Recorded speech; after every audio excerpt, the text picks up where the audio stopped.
Hello, Miss Joanna. Good morning po. Hi, morning. Sir Kim po. Hello, sir. Gagawin natin mo. Ano yung concern mo sa hair mo? So kung Kulay. gano'n, nakita mo yung mga sumpa white hair. dyan, di ba? Ano yung last na ginawa sa hair niyo, ma'am? Treatment. Treatment Ano lang. lang ako. Pero sa ma'am, sa color kasi, is magbe-base tayo sa kung anong kaya ng buhok. Yes. Hindi natin ibinibase sa kung anong gusto. Yeah. Kasi merong hair na hindi kaya yung ganyang kulay. Hindi lahat ng buhok, hindi kaya yung ganyang kulay. Ang gawin natin, adjust tayo. Pero kung kaya lang, gawin natin yung ganyan. Sige. Kung mas kayang mas lighter pa, okay lang naman sa'yo, ma'am. Yeah. Gawin natin. Para Basta may kung ano mas konting better change. sa hair mo, oo naman mo. Highlights natin siya. Alright. Pero kung ano lang ang kaya, ma'am. Yeah. Okay ka ba doon? Okay ako. Tapos sakat mo, ma'am.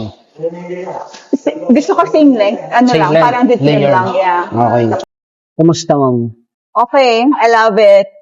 Happy?